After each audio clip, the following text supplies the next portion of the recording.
बेयाव माखासे खोथा ओंखारगासिनो दङ जास्ट नट एक्जेक्टलि क्लियारिफिकेशन किन्तु मा जामारनाय दिनै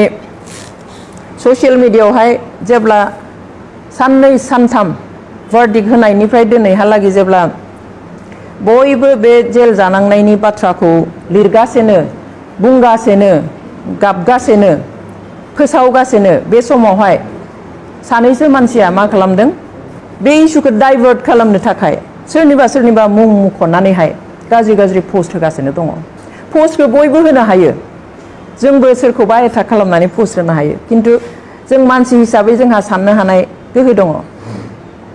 मेलेम इसेब्लाबो दङ बेवहाय माखौ पोस्ट होयोब्ला मा जागोन जाया बेखौ साननानै गोसोब्लाबो जोङो रिप्लाइ होनो सानब्लाबो जों होआ खारन बेयाव बांद्राय गरम जानो हागौ किन्तु गुबुना बेफोरखौ लानानै बांद्राय पोस्ट होयो आं माबा मैखुम बसुमतारी नामा बिथाङा मोनसे पोस्ट होदों जे बोसोरनैसोनि आगोलाव माने खै बोसोरमाननि सिगाङावहाय सापागुरिनि सिगनेट हटेलाव मोनसे मिटिं जादोंमोन बे मिटिंआव फास्ट ट्रेकखौ लागोन ना लाया बिनि सायाव सावरायनाय सोर बेखौ लाहोनाय बेबादि मोनसे खोथा बुंदों आं बेखौ जिहेतु आयेनजों जरित खोथा आङो पार्सनेल खोथाबा आं रिप्लाइ होआ आंखौ सोरबा गाज्रि बुंब्लाबो आं मालाबाबो बुङा आं बिनि फिननाय होआ किन्तु बियो आयेनगत खोथा एनडिएफ बिनि बे गिदिर जेंनाजों जरित खोथामोन बेयावहाय आं बेखौ बुंनो नागिरदों बिनि सिगाङावबो सोरबाया एसे बुंदोंमोन किन्तु इलेक्शन बोथोराव बुंनायखाय आं बिनि फिनखौ होआखैमोन दा गोदानै बुंफिननायखाय आं बेखौ एसे बुंनो नागिरदों 2017 नि 28 नभेम्बराव सोरखारनिफ्राय मोनसे प्रेस स्टेटमेन्ट ओंखारबाय पेपारफ्राव मिडियाफ्राव जे 1 डिसेम्बरनिफ्राय फास्ट ट्रेक बिजिरनाया जागायसिनगोन 2017 बेनिफ्राय 1 डिसेम्बरनिफ्राय जाबाय थ' बियो 28 तारिखनि पेपाराव ओंखारदों जों लोगोनो बै समनि चिफ हाग्रामा महिलारि बिथांजों कन्टेक्ट खालामदों डेपुटि चिफजों कन्टेक्ट खालामदों गुवाहाटीयाव सानसेनि उनावनो जोङो लोगो हमदों जों सीएम जों एपइन्टमेन्ट लानो होनानै बेखौ बोरैहाय खमायनो हायो खारन फास्ट ट्रेक होनाय लोगो सानफ्रोमबो जागोन जोंनि एडभकेटआ गुबुन गोबां केस दङ बियो जोंनि केसखौल' सानफ्रोमबो बे एटेन्ड खालामनो हाया ओजों आरो फास्ट ट्रेक होयोब्ला मा जाहैगोन जों बयबो मिन्थिगौ बेवहाय जों बेखौ होजानो बानानै जाहाथे फास्ट ट्रेक होनायखौ बन्द खालामो बिनि थाखाय जोङो सावरायदों बिथांमोनजोंल' नङा बै समनि आइबिनि जइन्ट माबानि नर्थ इस्टनि जइन्ट डिरेक्टर तपन डेका बिथांखौबो नाब्ला आदाजों आंजों थांनानै लोगो हमहैदों आरो चिफ मिनिस्टारनि लिगेल एडभाइजार शान्तनु भरालीखौबो थांनानै आं लोगो हमहैदों एपइन्टमेन्ट लानानै जे बेखौ बन्द खालामनो नांगौ मानो बेबादि जाखो बिथांमोना बुंफ्लाबाय जे जों मिन्थिया मानो मिन्थिया खारन पेपारावनो होबावदों नभेम्बरनि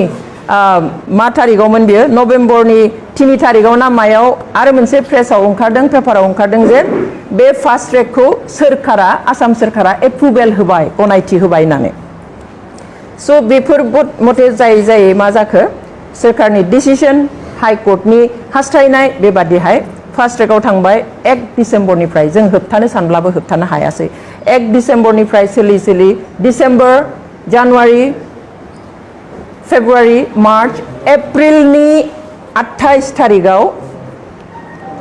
हटेल सिगनेटआव मिटिं जादों बेखौ एनडिएफबिआ लिंदों आदा नाब्लामोननि ग्रुपनिया बे मिटिंखौ लिंनाय बर'नि गासैबो संगठनखौ लिंदों आरो राजखान्थि हान्जाफोरखौबो लिंदों आरो इन्टेलेक्चुयेल्सफोरखौबो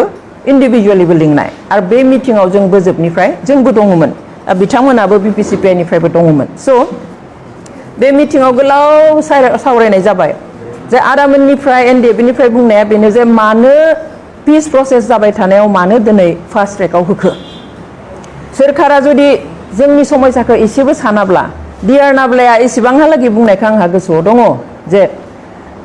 बर'नि समयसाखौ समाधान खालामनो नागारनानै जुदि जोंखौ जेल होनायनिसो थाराथारि दौरादौरि खालामबाय थायोब्ला रावबो जुदि बेबादिहाय जोंनि प्रति जुदि मोजां मोनसे हद इच्छा दिन्थियाब्ला दरखार जायोब्ला जों आखायाव हाथियार लाफिननोबो जों रेडि बेहालागै ओइखालि बे मिटिंआव बुंदों बे मिटिंआवहाय प्रमद बर' बिथाङाबो थांदों स्पीच होनानै ओंखारबोदों जोबजासिम गैया लरेन्स इस्लारि बिथाङा खिन्थु जोबजासिम दङमोन गुबुन गुबुन संगठननि साहित्य सभानि गासिबो दङ जोबनायाव मोनसे थांखि लानाय जायो बेयाव बे मिटिंनि थांखिया बेसोमोन जे बे फास्ट ट्रेकखौ बोरै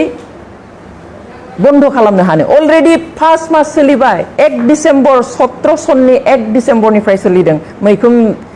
बसुमतारी बिथाङा जुदि मिन्थियाब्ला बिथाङाथ' मिडियानि मानसि मिथिनो नांगौ गासैबो इनफरमेशन थानांगौ मिडियानि मानसिया माब्ला मा एप्रुभेल फोसावनाय माब्ला पेपाराव फोसावनाय मा थारिखनिफ्राय स्टार्ट जानाय तो ओइ खालि बेखौ होबथानो थाखायसो बर'नि गासैबो संगठनफ्रा इन्टेलेक्चुयेलफ्रा ज' जानानै सोरखारनाव नारसिनहैनांगौ जाहाथे फास्ट ट्रेकखौ दैखाङो बिनि थाखायसो बे मिटिंखौ एनडिएफबिआ लिंनाय आरो बिनि थाखायनो मिटिं जोबनायनि सिगां सिगां मोनसे कमिटि दानाय बे कमिटियाव आंखौ दोनबावाखैसो न'नि होननानै बेवहाय साहित्य सभानि प्रेसिडेन्टखौ मुरब्बी हिसाबै लानानै विभिन्न संगठननि आनखि पार्टीनि बिपिएफनि इउपिपिएलनि एबसुनि गुबुन गुबुन गुबुन संगठननि बेयाव मानसि सोनाय आरो माबा आबसुनिफ्राय लरेन्स इस्लारिया बेयाव सोद्रोमामोन बिथाङा जोबजासिम थादों आरो बे कमिटिया